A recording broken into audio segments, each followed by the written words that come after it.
Stadium থেকে আপনাদের সঙ্গে সরাসরি যুক্ত হয়েছি। সঙ্গে রয়েছে আমি বিনায়ক রহমান। দর্শক, আমরা জানেন যে প্রথম ম্যাচের ইতিমধ্যে কিন্তু ইনিংস ব্রেক চলছে। যদি একটু জানিয়ে রাখি যে 5 উইকেট হারিয়ে 20 ওভার শেষে 219 রানের বড় সংগ্রহ কিন্তু করেছে।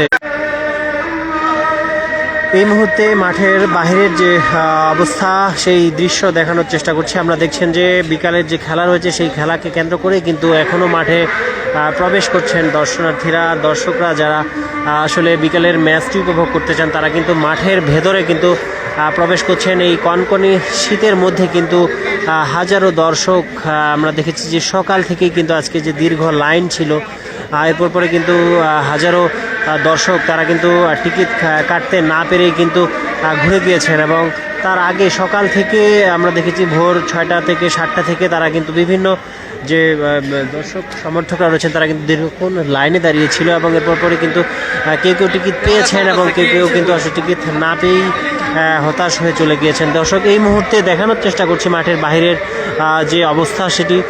আমরা যারা আসলে এখনও কিন্তু অনেকে আসলে টিকিট পাওয়া যায় কিনা এই আশায় কিন্তু বাইরে ঘোরাফেরা করছেন, মাঠের বাইরে ঘোরাফেরা করছেন, সেই দৃশ্য আপনাদের দেখানোর চেষ্টা করছি। দর্শক, জানিয়ে রাখি আজকের যে দিনের প্রথম ম্যাচ, সেই প্রথম ম্যাচে কিন্তু ইনিংস ব্রেক চলছে এই মুহূর্তে। এবং আজকের খেলা যে চট্টগ্রাম কিংস এবং দুর্বার রাজশাহীর যে মধ্যকার ম্যাচ, সেই ম্যাচে কিন্তু বলা যায় যে দুর্বার রাজশাহীদের যে বলারদের কিন্তু দুর্বল বানিয়ে যে উসমানের যে সেঞ্চুরি, তার সেঞ্চুরিতে কিন্তু যে বড় সংগ্রহের গিয়েছে কিন্তু চট্টগ্রাম কিংস। যদি একটু জানিয়ে রাখি দর্শক,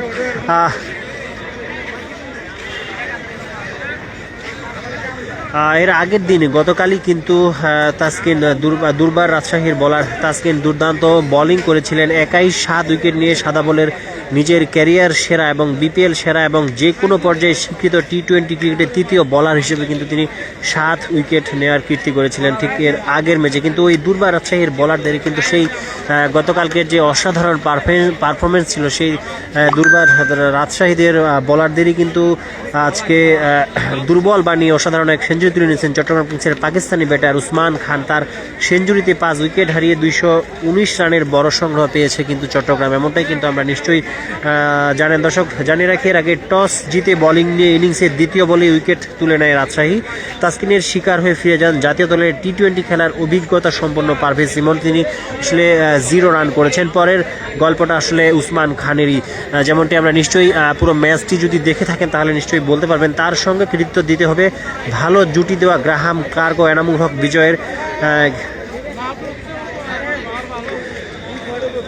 যে এনামুল হক বিজয় যে আসলে যে তার অধিনায়কত্ব নিয়ে প্রশ্ন হচ্ছিল এবং যিনি ক্যাচও মিস করেছেন সেটি নিয়ে আসলে প্রশ্ন হচ্ছিল, যার সুবাদে কিন্তু বড় সংগ্রহের পথে গিয়েছেন চট্টগ্রাম কিংস।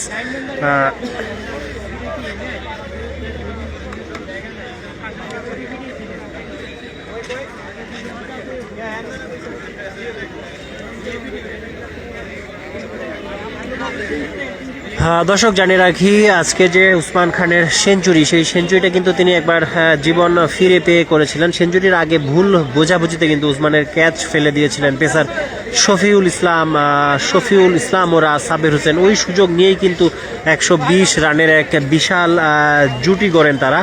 ইনিংসের 11তম ওভারে ক্লার্ক আউট হলে 25 বলে 40 রান করে 5টি 4-এর সঙ্গে 2 ছক্কা তোলেন এই ব্যাটার। এরপরেই উসমান 19তম ওভারে প্রথম বলে আউট হন 123 রান। যে অসাধারণ একটি ইনিংস, অসাধারণ একটি ব্যাটিং করেছেন তিনি পুরো ইনিংস জুড়ে। 123 রানে গিয়ে থামে তার ব্যাট।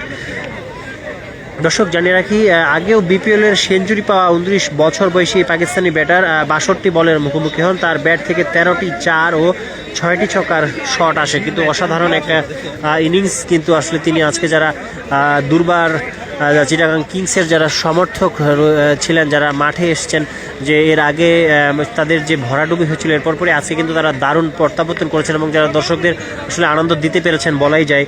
যে 123 রানের যে একটি বিধ্বংসী ইনিংস তিনি খেলেছেন, সেই ইনিংসে কিন্তু তিনি 13টি 4 ও 6টি ছক্কার শট আসে তার ব্যাট থেকে।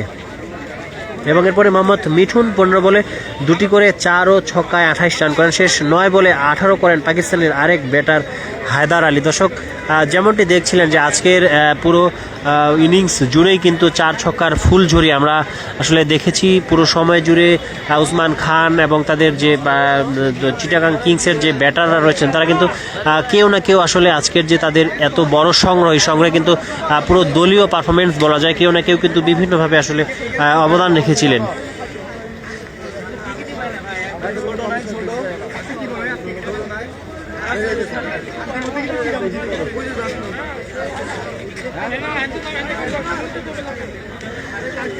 এদিকে জানিয়ে রাখি রাজশাহীর পেসার শফিউল 3 ওভারে 46 রান দিয়েছেন, হাসান মুরাদ 4 ওভার দিয়েছেন 45 রান ও রায়ান 3 ওভার দিয়েছেন 37 রান। তবে বেধকর মার খেলেও কিন্তু তাসকিন ভালো বোলিং করেছেন, 4 ওভারে 22 রান দিয়ে 2 উইকেট নিয়েছেন।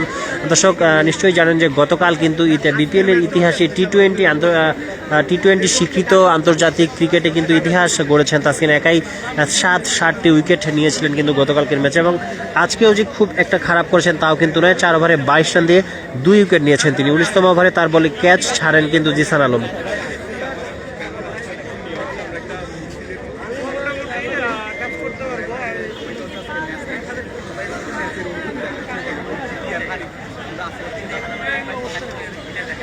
দর্শক আমরা একটু কথা বলার চেষ্টা করব দর্শকদের। ঢাকা ক্যাপিটালসের একজনকে দেখতে পাচ্ছি। ভাই, ঢাকা ক্যাপিটালসের পারফরমেন্স আসলে কি বলবেন, যে ব্যাক টু ব্যাক 2টা ম্যাচ হেরে গিয়েছে? আমি সবচেয়ে দোষী আমাদের কোচ সুজন স্যার। ওনার প্রতি কিন্তু উনি তো ভালো কোচ না, ওনার কিন্তু ম্যাচ হারছে। থার্ড এবার সাব্বির রহমানে বসে রাখছে, কি টিম নিয়ে খেলতেছে, কোনো বোলার নাই, ব্যাটসম্যান নাই, আর লিটন দাস কি কেন ওপেনিং দিতেছে ভালো একটা। আমি যে কাজী নাকি ওরা ওপেনিং দেওয়া উচিত ছিল, তার সাথে টাইমের ওপেনিং দেওয়া উচিত ছিল।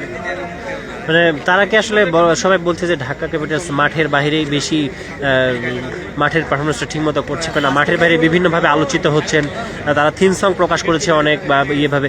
সব মিলিয়ে আসলে এই ব্যাপারটা আসলে কীভাবে দেখছেন, যে আসলে কি তাই যে মাঠের বাইরেই বেশি ভালো করছেন, মাঠে আসলে আসল খেলাটা খেলতে পারছেন না? তারা স্কোরটা যদি ভালো রাখতো তাহলে অবশ্যই ঢাকা ভালো কিছু করতো, কিন্তু স্কোরটা ভালো রাখে নাই।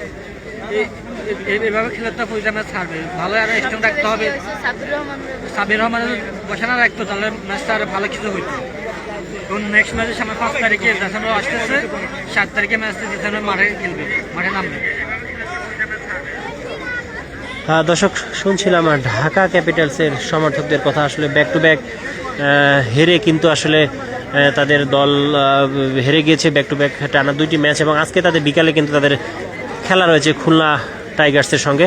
সেই ম্যাচ নিয়ে আসলে প্রত্যাশার কথা বলছিলেন যে ঢাকা ক্যাপিটালসের দর্শক সমর্থকরা। আসলে আমরা দেখেছি ঢাকা ক্যাপিটালস